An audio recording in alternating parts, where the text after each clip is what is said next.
Hello, Advanced Low Integrated Skills students. Welcome to today's lesson about writing a summary. The first thing that I want to mention about summary writing is that a summary is only facts, it is objective, it is not your opinion. A summary is only the main ideas about a reading or any source information that you're going to write about. You should not include your opinion. Only the main important facts from the reading. So first I'm going to start off by saying, when are you required to write a summary as a student? Often you're going to write a summary, probably for an article or a reading from your class. It might be an assignment possibly that your teacher gives you for a lot of different kinds of class papers. Possibly on a test you will be asked to write a summary. And eventually you're going to be asked to write a summary response essay. And summaries are also very common for book reports. So how long should your summary be? The length depends on the assignment or the instructor. And if you're not sure, always ask your teacher, how long should your summary be? The material. So how long was the original source reading? So the article from our book, for example. Your summary is going to be much shorter than anything that you're writing about. For example, this might depend on the number of main ideas from the reading. It also is going to depend on who is reading this, your audience. Is it your teacher? Is it your friend? Who are you writing this for? And the purpose. Is it for a test, for an assignment? Always ask your instructor if you're not sure. So here are the steps for writing a summary, and I do want you to try to follow these steps until you're comfortable writing a summary. The very first step is study the text. We often use the word preview. Whenever you have an article, you should always look at the title, the subtitle, the subheadings, the text type, any kind of pictures, captions, anything like this. The second thing is, of course, read the article. You can't write a summary unless you read it first. So read it very carefully, and while you're reading, take notes. Some of the best readers usually read with a pencil or pen to take notes. As you're reading, I want you to keep in mind what are the main ideas, the most important supporting details, the important parts of the reading, not any of the small details. The third step would be to make a brief outline. And an outline is kind of a plan. It's not writing out long sentences. You're going to do that in your first draft.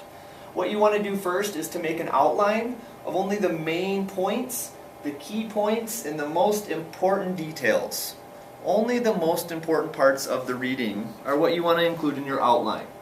And as with any outline, you want to think about the order that you're going to put this in. Your outline should follow the order of the main ideas from the reading. So they should be in the same order as the author wrote them in the original source. The fourth and last step here is to write a draft summary. You may write other follow-up drafts after this, but you're going to use your outline and you're going to write a first draft. One thing I suggest is to try to only use your outline to write the first draft. If you look at the text, you're going to end up copying many exact phrases from the text. You don't want to copy exact words. Please, in a summary, use your own words. And this is why I say use your outline, because your outline should be in your own words. Then you're not going to copy exact sentences or phrases. Always try to use your own words, but not your opinion. Only the exact information and the main ideas from the reading. So very quickly, first, study the text or preview the text.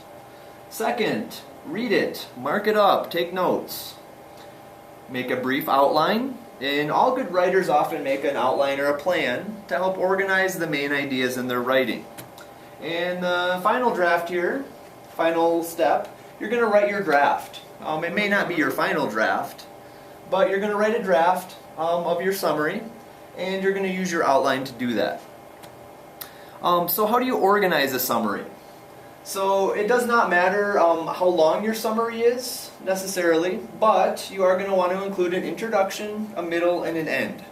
All good writing, and especially longer academic essays, they'll always have an introduction, a middle, or a body, and an end. The first part is going to be your introduction. This is one of the most important parts of a summary. In the first sentence, or the first and second sentence, you're going to want to include your source information. The source is what you're reading. So in our case, the source is going to be the article from our class. In this, you're going to need the title of the article, and you're going to need the author of the article. Sometimes we may not know the author. If you don't know the author, if it's not listed in your book, then you don't need it. But usually in this class and in most classes, you're going to have the title and the author of the source.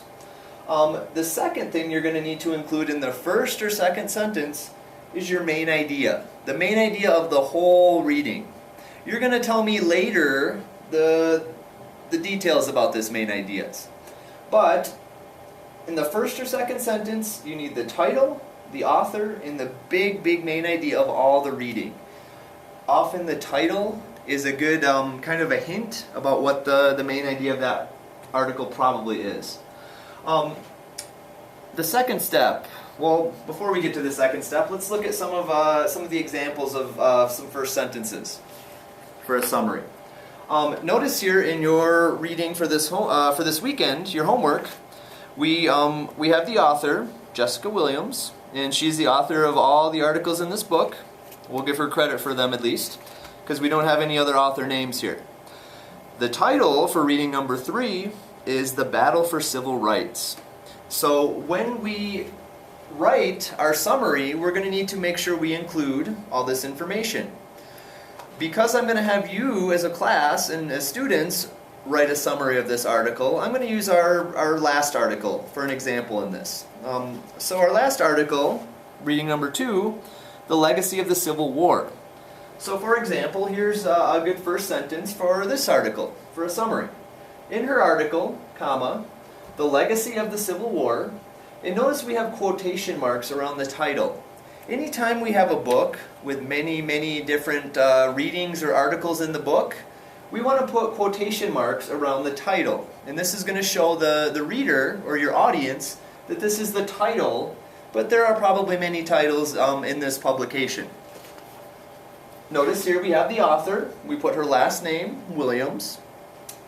Then we have the verb, discusses. And there are many different verbs you could use here, and we'll talk more about this in our next lesson. You can use the verb discuss, explain, shows. We're going to talk more about this later. Right now you can use the word discuss or explain as your reporting verb. In her article, comma, The Legacy of the Civil War, Williams discusses that, and then we're going to have the main idea here. This is the main idea of the whole reading. A very general, big main idea. Later in the body of your summary, you can tell me more about the other main ideas. But this is just the big main idea, which we know from the title is kind of the legacy of the Civil War. But we want you to write that in your own words. Please don't copy the exact words. Here's another example of a first sentence we could use. According to Williams, remember Williams is our author, in her article, The Legacy of the Civil War, comma, and then we write our main idea. We want all of this information in one sentence. 1 or 2 sentences maximum, okay? So looking a little bit more at verb tenses, for example, in her article, The Legacy of the Civil War, Williams, our author, explains that, and then we have the main idea. Notice the verb here, explain. Well, explains, because our subject and verb must agree. Our subject, Williams, one person, she explains that, and then your main idea. Generally, we're going to want to keep this in the present tense, because it's a fact about what she explains, what she wrote about. Those are facts that are always true. Generally for this class, let's just use present tense reporting verbs. Explains, shows, discusses, states. Later you will find out in your major, when you study more at the university, that some majors, they have different rules for present tense or past tense verbs in this situation. But for our purpose right now, let's just keep this simple present tense, but remember to check your subject and verb agreement. Part 2 is the most important part of a summary, and this is the summary's body, the main part of the summary. So after your introduction, and remember your introduction might just be 1 or 2 sentences, you're going to include all the main ideas. In a summary, the most important part is no opinions. Don't put your opinion. Show me the main ideas that are in the reading. And sometimes we'll find the reading, that's this author's opinion. But a summary needs to be objective. Objective means we don't put our feelings, we don't put our opinion. We put only the facts. A summary should only have the facts. So we're going to include all the main ideas, and we're going to provide a similar amount of detail that was in the reading. But remember, a summary is much shorter. Someone reading a summary doesn't want to read all the reading, so they're going to read a short summary of the main ideas. So we really only want to include the main ideas and the very, very important details. Not too many details. A summary should be half or less of the length of the reading. In some cases, much, much less. Okay? In the body of your summary, include only details that make the main ideas clear. And generally, present ideas or main ideas in the same order as they occur in the original reading. So for example, in our reading here, The Legacy of the Civil War, we want to include only the main ideas in the same order that they were as written by Williams. So remember, in a summary, do not include a personal opinion. Be objective. This is very important in a summary. Also, we're going to try to paraphrase. Paraphrase means to use your own words to explain and show the same ideas as the author showed. We don't want to copy the same information, though, exactly in the same way it's written. We can get in trouble with plagiarism if we do that, and we'll talk more about that in this class later. But for right now, try to think about what you're reading and use your own words to explain it. They don't have to be extremely difficult words, but your words have to mean the same thing as the author's main ideas. The very last part of a summary is a very, very short conclusion, and this is the easiest part of a summary. So look at the conclusion of the original source reading, study this a few times, and think about to yourself, how can I very briefly write the same idea that the author had in their conclusion? So you're going to think about any recommendations, advice, solutions, results, or predictions that the source author might have had in their conclusion. And then you're going to say that in your own words. This should be very short, and in some cases it's only 1 sentence. And we'll work on this more. The most important part of a summary is the introduction and the body. A conclusion is sometimes optional, and it's going to be very short. So final comments about summary writing. Summarizing is an essential, very important skill for all academic writers, and it's going to be used in all majors and all classes. This skill can be used in all courses, even if it's a speaking class. You may be asked to verbally or orally give a spoken summary or a presentation that's about a summary. Writers need to understand and consider that the format and the language of summaries might be a little different depending on the teacher, depending on the source text, and depending on the assignment. But generally, the beginning, you want to tell us the author, title, and main idea. The body, tell us all the most important main ideas in the same order as they are in the reading. And then make sure you use your own words, check your grammar, and make sure that you're giving credit to the author. And I'll show you what I mean here in a minute. This weekend, your homework is to read reading number 3, called The Battle for Civil Rights. So I want you to read this, take notes while you're reading. After you read, I want you to use your notes to make a brief outline. Remember, an outline is going to be the step after you read and take notes about the text. Using this paper, which is on Canvas, I want you to write the full first or second sentence with all the important information we included. the title, the author, the main idea in one complete sentence. I want you to write here the 4 main ideas from this reading. There should be at least 3 to 4 main ideas from this text, from this reading number 3. And then also there are some supporting ideas that go with each of the main ideas. Remember, a supporting idea is a detail, an example, or a reason. But you should have at least 3, possibly 4 main ideas from this reading. And then a very short 1 to 2 sentence conclusion.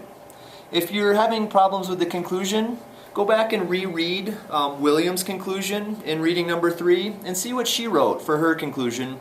Try to put that in 1 sentence or 2 sentences in your own words.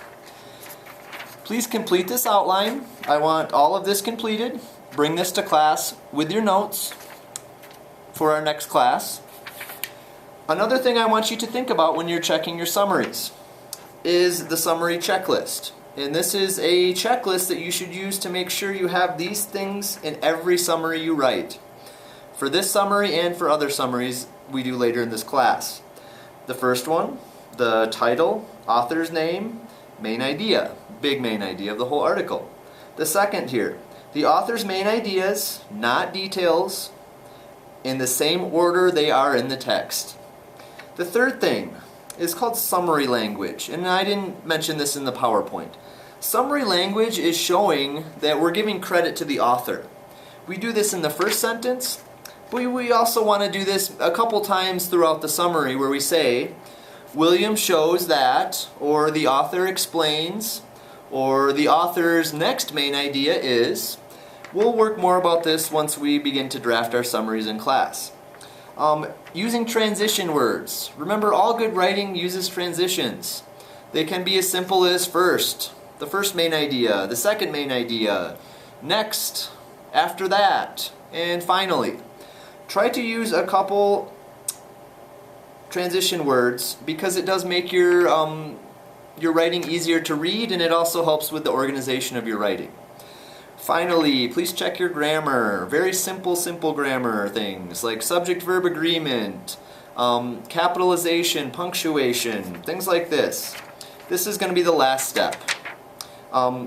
If you have any questions, please go back to the PowerPoint, review the PowerPoint. Do your best to complete your outline and bring your notes and your outline to class for our next class, and I will see you then. Thank you.